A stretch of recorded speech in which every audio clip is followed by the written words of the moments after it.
It is the end of a generation. Here we have our 2025 S60 Plus in blue denim with a blonde interior.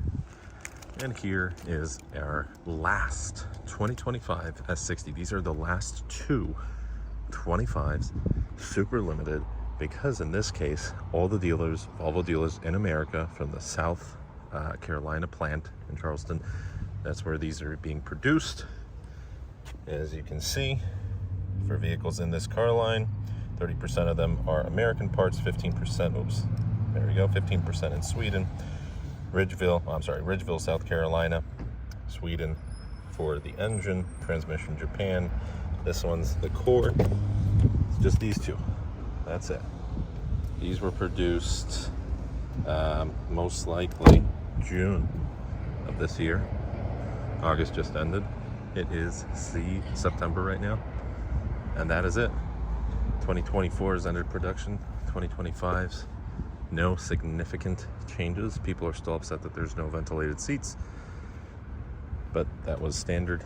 Obviously for that S60's, if you want ventilated seats, you will need to go up to an S90. That is the old generation S90 there. Very nice.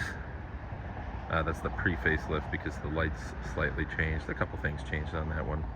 That is a CPO. This one actually we did a video on yesterday. It's a 2024 S60. So that's kind of interesting.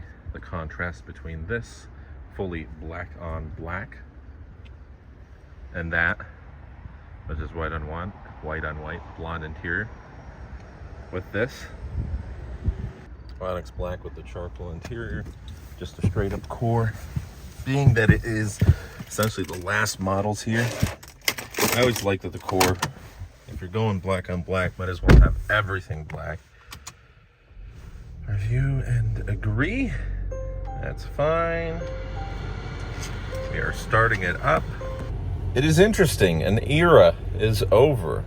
That is it. I was an S60 owner before I totaled my S60. It was a 2015. Before that, I had the S80. Obviously, the S80 is no longer in production. The S60, that was the pre-SPA generation S60 that I had. I think 2017 was the last year for that. Then the SPA generation for the S60's was 2018. The first SPA cars were 2016 with the XC90 starting that. And it is interesting because now, almost a decade later, just a little under, this is it. The production has already stopped. They're no longer producing anymore. And we're not even in 2025 yet. So that is kind of interesting. It's the model year. It doesn't mean it's the current year of production. People who like mid-size sedans or smaller sedans, that is it. I mean, what else are you going to go to? Because the competition's also reducing their sedans. I was at Audi, and Audi's has some significant changes where now between the A4 and the A5, the A5, there was the coupe, the cabriolet, and the sedan, the saloon, the main four-door. And with that, that is it. You will no longer have, it's just going to be the Sportback. You will no longer have two of those three models. And there's a huge change where now they're renaming it. There's some confusion between the A4 and A5. They want odd and even numbers representing, one's representing the EVs. So technically, they have reduced the amount of sedans that are going to be in production for the competition there. You do have Mercedes with the C-Class and the E-Class. Of course, E-Class, very nice, luxurious vehicle. Mercedes is more expensive, though, and the cost to maintain will be more expensive as well. You do have a situation where you could go to BMW or Audi. Audi, again, if you're looking at newer vehicles, there's going to be some significant changes in preparation for the e-tron, the EVs that are coming up soon with the 4, 5, 6 series, whatnot. You do have technically Acura, Infiniti, Lexus, the Japanese, and they're reliable cars. But in my opinion, having sold Infiniti before, and we do have two Acuras at our dealership group, but they're not the same. There's a Volvo. Volvo kind of stands out. First, it's known for its safety. It's known for being a premium and a luxury vehicle.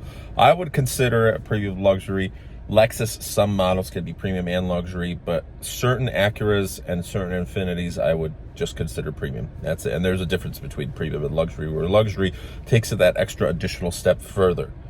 Now, sitting in the most base model of the S60, we're probably not going to be able to feel that luxury. It's not oozing luxury, but that's because we're also dealing with a different price point.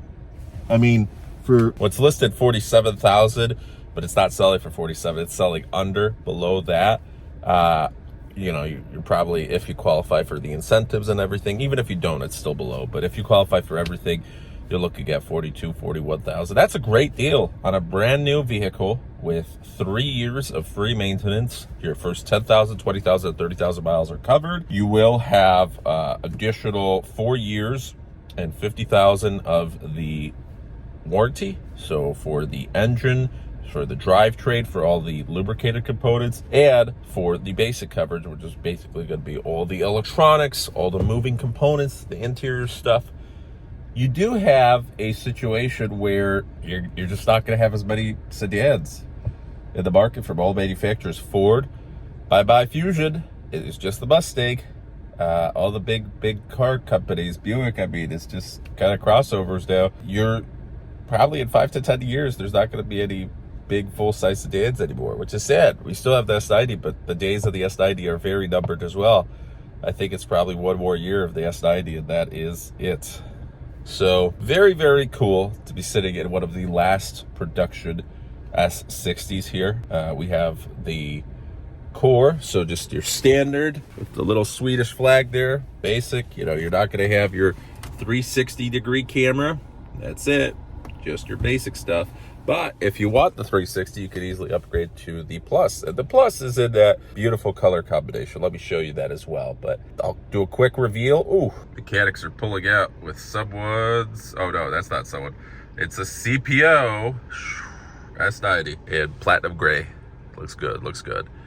But here you are behind the cockpit, the interior, right? Turbocharged, 4-cylinder, 247 horsepower. Nothing really changed. Basically the same interior. It's just, hey, you're getting a newer model year.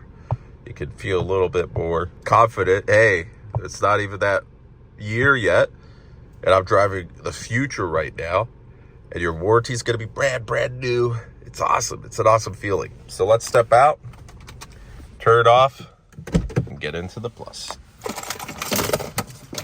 Either way, obviously this car hasn't been sold yet, but forever I've seen a bunch of people driving with these stickers on. For salesmen who don't remove them, shame on you. And then there's plenty of customers that don't know you can or should remove them. And now we have the blonde interior, which I like with this specific steering wheel here. Kind of gives it a better feel. You do have a different trim to match with the blonde. And then Harman Kardon. This is luxury right here. Let's adjust it. Oh yes. I always liked with my old S60's mirror, that was the first gen that they started using these very nice looking mirrors. Obviously you have your auto dimming around, but it's just clear, very, very clear.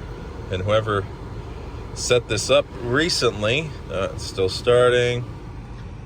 That's fine. It's always a little slow when it's brand new because it needs to be updated and doesn't have a profile set up, and it's going to be asking, do you want to turn this on? Do you want to turn that on? Yes, it's brand spanking new.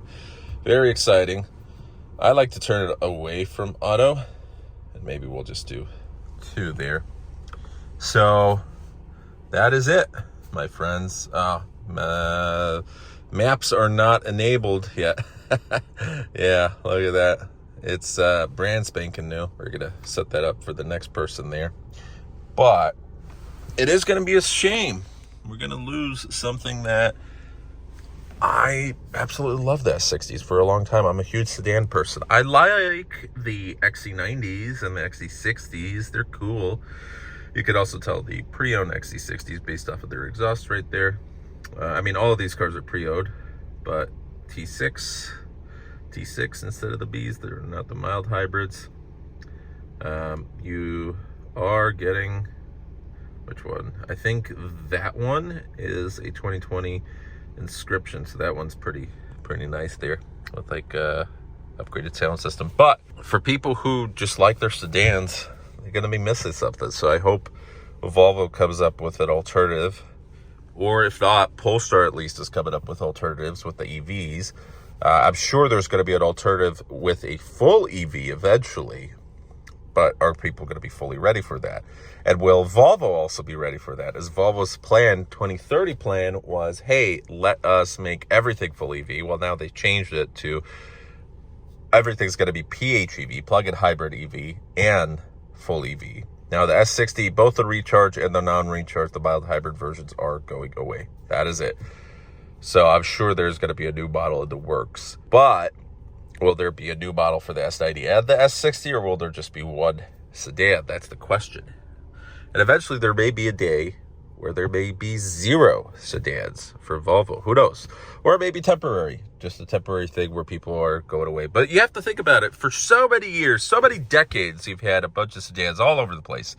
And you didn't really have these SUVs and pickup trucks and wagons. And then you started having 80s, 90s, a new generation of vehicles coming out. And even in the 70s, some of these models. I'm not talking just about Volvo now. I'm talking about, a lot of these American SUVs, the Jeeps. Even we take a look at Volvo's competition, Audi. Where was their first SUV? Where was the Q5, the Q7? Do they have multiple generations of those? No. I mean, now they do, yeah. But we take a look back, 10, 15, 20 years. The Q7, it wasn't even around in the 1990s. First model year, that was what, like 2005 or 6 or something like that? I can't remember, but pretty crazy stuff that a lot of these cars, these SUVs, weren't even a thing back then. And now we're going away from this. There's barely any wagons in the American market. But if someone's looking at wagons, they only have a couple choices, and Volvo's one of those. So I hope they don't go away with that. But with the S60, you also have to take a look at the V60s. But for right now, I am in love with this car. It's just a good old classic. I had the, it wasn't called a blonde. It was just beige. It was a beige interior on my seashell colored, which was basically like the bright dusk exterior. This beautiful golden crisp color, which I'm trying to find. We don't have that, but it reminds me a lot of my S60. My dad's currently driving an S60 2024, or actually I think his is a 2023. Also same color, blue denim. I do believe he has a dark charcoal, fully charcoal interior. I do like that now, if you do have a Volvo on your lunch break, you could just go on YouTube and watch some, videos. You know what they're missing? They do have Amazon Prime. They don't have a Netflix yet. Like, that would be super cool, especially for the next generation where you're going to have these larger tablets. Yes, a lot of people hate them, but that is the one thing you think about. If you eat lunch in your car, I do frequently. Why not? Because you watch videos. It's more comfortable. It's quiet. You get to maybe, control the air conditioning a bit better, maybe move around if you want to go to a park or something. This is cool. You can watch on there. But anyways, thanks for watching. Have a great rest of your day and take care. That is it. And that one right down there is a 24. So we still have a lot of our 24 models. And we're going to close it up.